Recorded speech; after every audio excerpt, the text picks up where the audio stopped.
How mercury causes brain neuron degeneration. Mercury has long been known to be a potent neurotoxic substance, whether it is inhaled or consumed in the diet as a food contaminant. Over the past 15 years, medical research laboratories have established that dental amalgam tooth fillings are a major contributor to mercury body burden. In 1997, a team of research scientists demonstrated that mercury vapor inhalation by animals produced a molecular lesion in brain protein metabolism, which was similar to a lesion seen in 80% of Alzheimer's diseased brains. Recently completed experiments by scientists at the University of Calgary's Faculty of Medicine now reveal, with direct visual evidence from brain neuron tissue cultures, how mercury ions actually alter the cell membrane structure of developing neurons. To better understand mercury's effect on the brain, let us first illustrate what brain neurons look like and how they grow. In this animation, we see 3 brain neurons growing in a tissue culture, each with a central cell body and numerous neurite processes.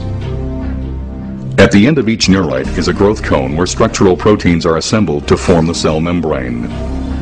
2 principal proteins involved in growth cone function are actin, which is responsible for the pulsating motion seen here, and tubulin, a major structural component of the neurite membrane.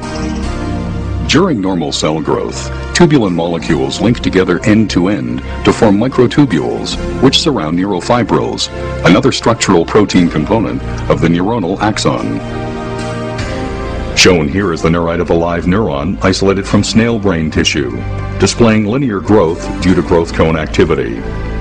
It is important to note that growth cones in all animal species, ranging from snails to humans, have identical structural and behavioral characteristics and use proteins of virtually identical composition. In this experiment, neurons also isolated from snail brain tissue were grown in culture for several days, after which very low concentrations of mercury were added to the culture medium for 20 minutes. Over the next 30 minutes, the neurite membrane underwent rapid degeneration, leaving behind the denuded neurofibrils seen here. In contrast, other heavy metals added at this same concentration, such as aluminum, lead, cadmium, and manganese, did not produce this effect. To understand how mercury causes this degeneration, let us return to our illustration. As mentioned before, tubulin proteins link together during normal cell growth to form the microtubules which support the neurite structure. When mercury ions are introduced into the culture medium, they infiltrate the cell and bind themselves to newly synthesized tubulin molecules.